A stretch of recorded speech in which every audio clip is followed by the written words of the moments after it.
zu unserem ewigen deutschen Volk. Deutschland, Sieg, Heil! Heil!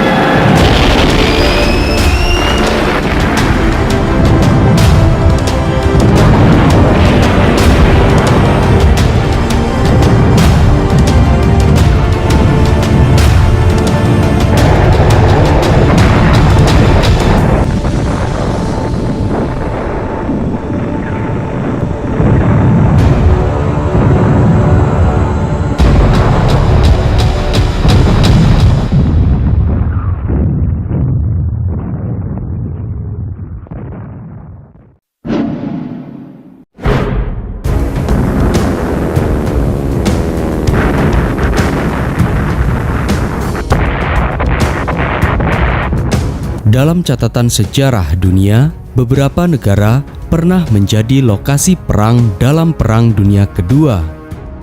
Di wilayah Indonesia misalnya, pernah terjadi perang dahsyat antara pasukan sekutu melawan tentara Kekaisaran Jepang akibat Perang Dunia Kedua yang berkobar hingga ke Asia Pasifik. Perang dahsyat yang pecah pada akhir Februari hingga pertengahan Maret 1942 di darat, laut, dan udara ini menjadi kunci berakhirnya penjajahan Belanda atas wilayah Indonesia.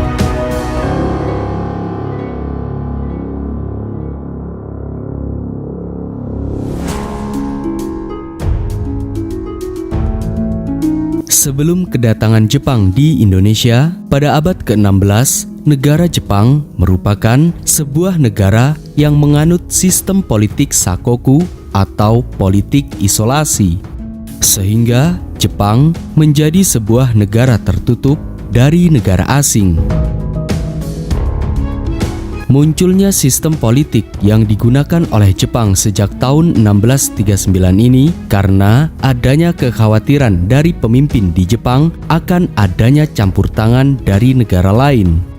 Namun, pada tanggal 31 Maret 1854, Matteo Siperi yang merupakan utusan dari Amerika datang ke Jepang dengan tujuan mengintervensi Jepang agar bisa menjadi negara yang terbuka, sehingga negara Amerika dapat melakukan perdagangan di negara Jepang.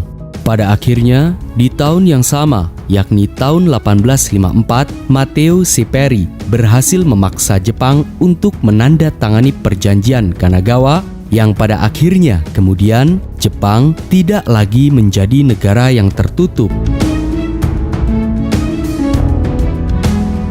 Memasuki tahun 1867 di masa Kaisar Meiji, negara Jepang yang sudah menjadi negara terbuka membuat banyak kapal-kapal bangsa barat datang ke Jepang untuk melakukan perdagangan. Kondisi ini berdampak pada perubahan-perubahan yang telah terjadi. Hal ini membuat Kaisar Meiji sadar bahwa negara Jepang mengalami ketertinggalan dari negara-negara barat, sehingga Kaisar Meiji melakukan sebuah revolusi besar untuk memajukan negara Jepang, termasuk revolusi di bidang militer, pendidikan, hingga ekonomi.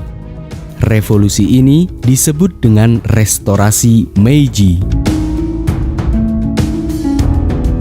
Seiring berjalannya waktu, Restorasi Meiji yang memberikan dampak signifikan dalam kemajuan di negara Jepang membuat Kekaisaran Jepang memiliki ambisi untuk menguasai negara-negara lain.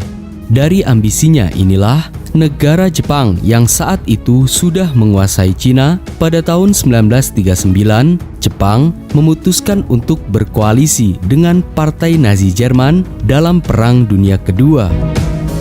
Zu unserem ewigen deutschen Volk. Deutschland, Sieg, Heil! Heil!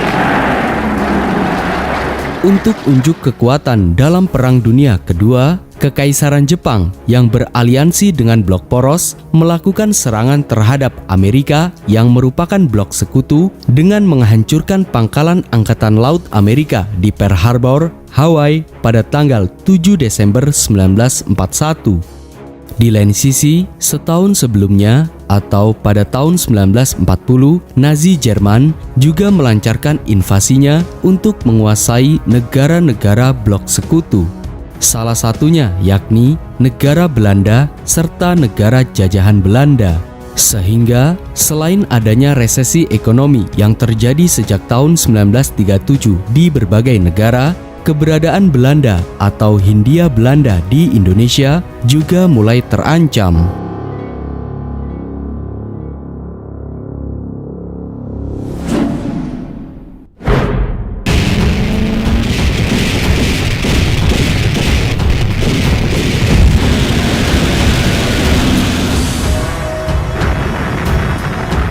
Seiring dengan lumpuhnya kekuatan laut Amerika yang dibombardir oleh Jepang, sehari kemudian, pada tanggal 8 Desember 1941, tentara Kekaisaran Jepang kian gencar memperluas ekspansi militernya ke sejumlah wilayah Asia Pasifik dan Asia Tenggara. Dalam waktu yang relatif singkat, sejumlah basis militer pasukan sekutu seperti di Filipina hingga Singapura berhasil dikuasai pasukan Jepang.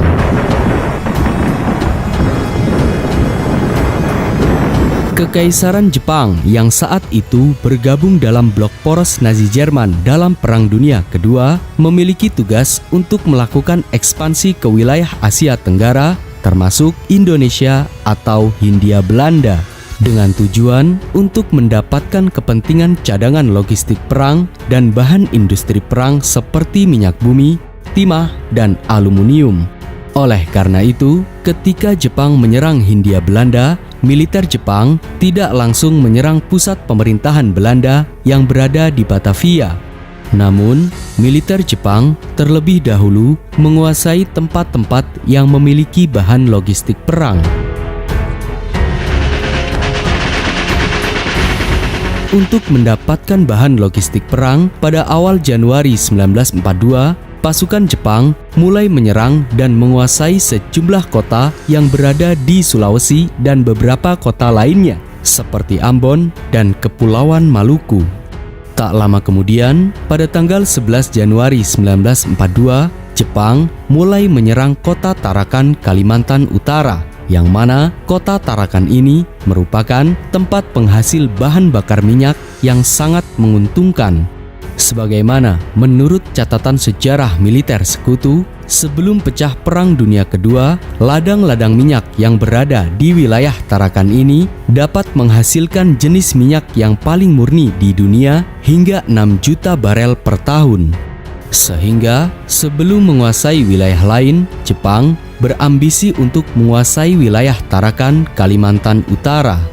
Di lain sisi, lemahnya pertahanan militer Belanda yang berada di Tarakan ini membuat pasukan Jepang yang dipimpin oleh Shizuo Sakaguchi berhasil menguasai wilayah Tarakan dari sekutu hanya membutuhkan waktu 5 hari saja.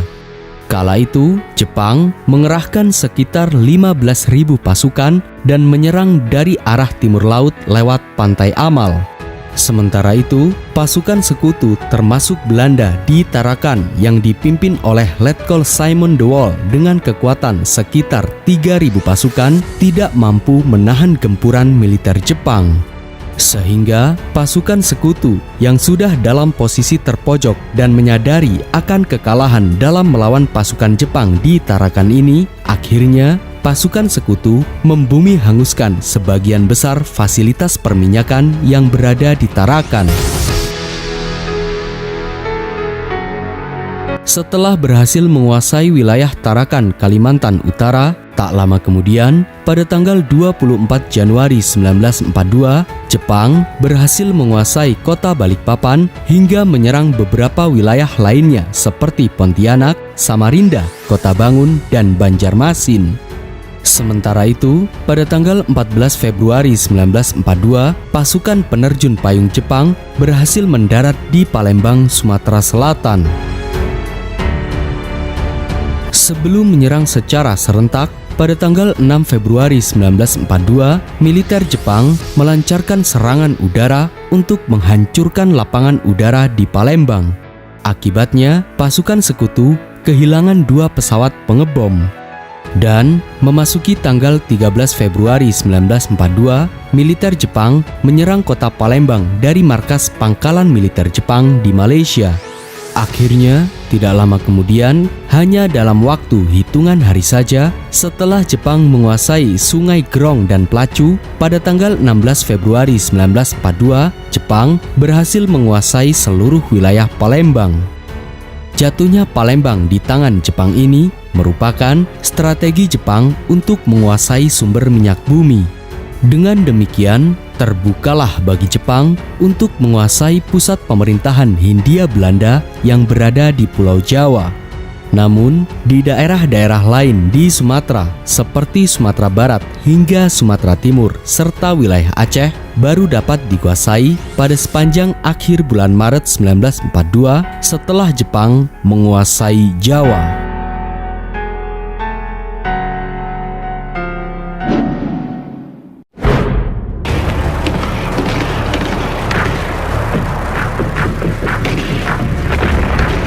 Seiring dengan masa ekspansi Jepang di Indonesia, setelah banyaknya wilayah di luar Jawa yang berhasil dikuasai, kemudian Jepang memusatkan perhatiannya untuk menguasai pusat pemerintahan Belanda yang berada di Pulau Jawa.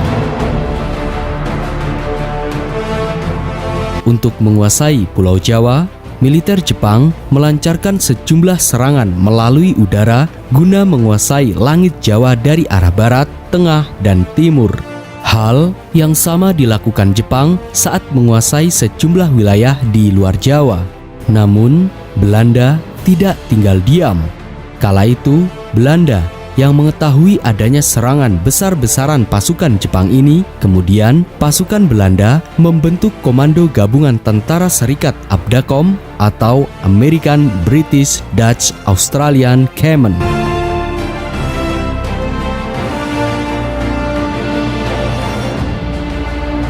Komando yang terdiri dari pasukan Belanda, Amerika Serikat, Inggris, dan Australia ini dipimpin oleh Jenderal Sir Archibald yang bermarkas di Jawa Barat. Namun, meskipun telah membentuk pasukan gabungan Abdacom, karena kurangnya persiapan dan tidak maksimalnya koordinasi serta komunikasi, kekuatan Abdacom atau gabungan pasukan sekutu ini tidak dapat membendung serbuan pasukan Jepang di Pulau Jawa dalam serangan udara. Bahkan, kala itu mental para pasukan Abdacom sangat tidak memungkinkan mengingat banyaknya pasukan yang tewas akibat Perang Dunia Kedua.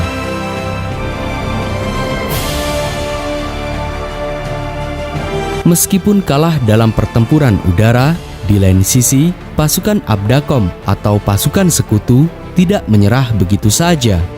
Pada tanggal 27 Februari 1942 misalnya, pertempuran laut antara pasukan sekutu melawan pasukan Jepang kembali terjadi.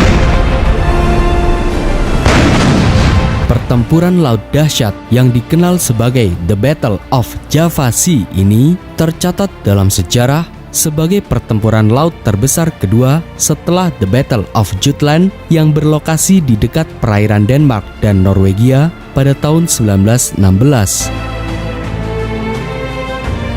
Untuk menghadapi serangan Jepang ke Jawa, Komandan Angkatan Laut Abdacom Laksamana Konrad Helvig membagi armada laut Abdacom menjadi dua armada dengan mengirim gugus kecil armada Australia untuk mencari musuh di Selat Sunda. Sementara kekuatan utama armada sekutu yang dipimpin Karel Doorman bertugas mencari konvoi laut Jepang di utara Jawa. Namun, lagi-lagi karena kurangnya persiapan dan tidak maksimalnya koordinasi dan komunikasi, pasukan sekutu dapat dikalahkan oleh pasukan Jepang.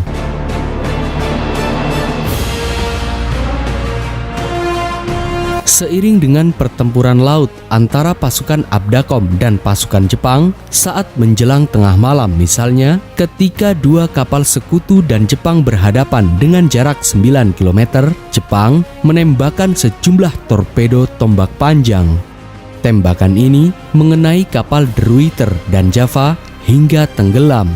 Akibatnya, Rel Admiral Karel Doorman, pimpinan pasukan sekutu serta anak buahnya tenggelam dan meninggal dunia.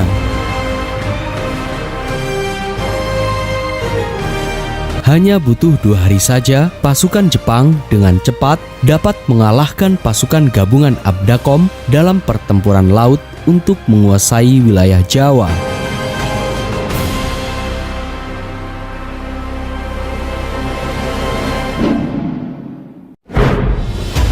Bensound.com.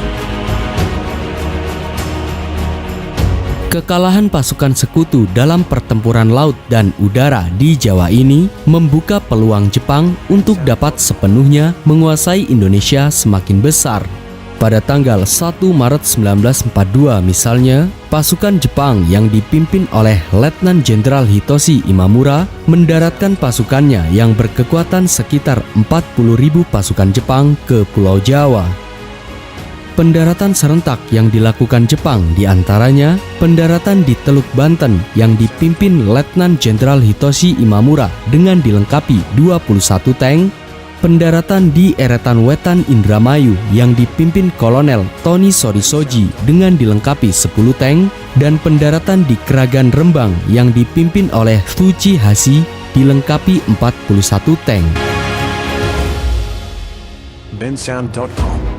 Pendaratan pasukan Jepang pada 3 tempat ini memang tidak diduga oleh Belanda sebagai tempat pendaratan tentara Jepang. Kala itu, Jepang memang sengaja tidak menyerang Batavia karena Belanda mempersiapkan Batavia sebagai kota terbuka.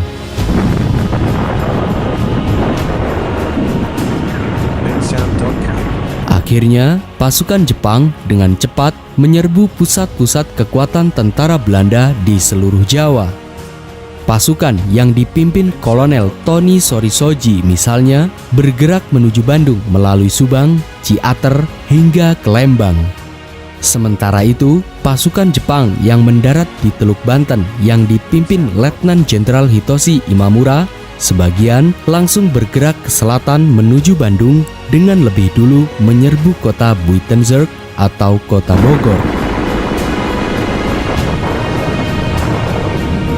Meski pasukan sekutu menghadapi pasukan Jepang dalam serangan darat ini, pasukan Jepang kian tak terkalahkan, mengingat Jepang bergerak cepat menguasai berbagai tempat strategis. Sementara itu, pasukan sekutu termasuk pasukan Belanda yang tidak siap dalam pertempuran ini sangat kewalahan menghadapi pasukan Jepang. Bahkan di beberapa tempat, Jepang dengan leluasa bergerak tanpa adanya perlawanan dari pasukan sekutu. Oleh sebab itu, setelah menguasai Bogor, pada tanggal 5 Maret 1942, Letnan Jenderal Hitoshi Imamura dan sebagian pasukannya berhasil menguasai kota Batavia. Akhirnya, seluruh wilayah di Jawa berhasil dikuasai oleh Jepang. Dengan begitu, setelah berhasil menguasai wilayah-wilayah di luar Jawa serta wilayah Jawa, terbukalah bagi Jepang untuk menguasai seluruh Indonesia.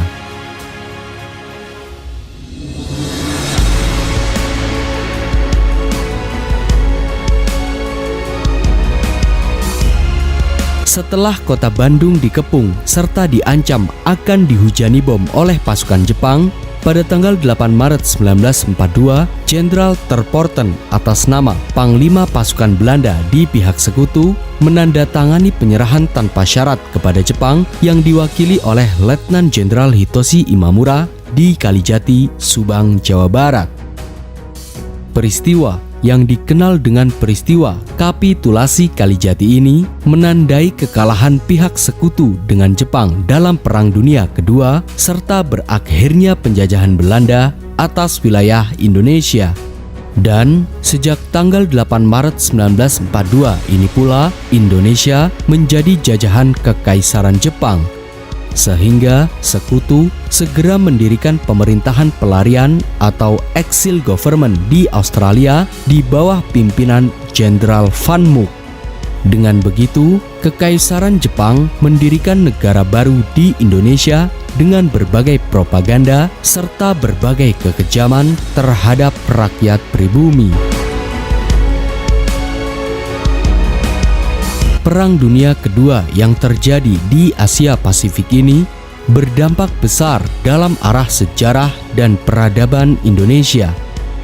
Meski Jepang menang dalam Perang Dunia Kedua serta mengakhiri penjajahan Belanda di Indonesia, hanya kurun waktu yang singkat, Jepang berhasil membius jutaan rakyat pribumi dengan berbagai propagandanya serta kekejamannya yang juga berdampak sangat besar dalam perjalanan sejarah bangsa Indonesia.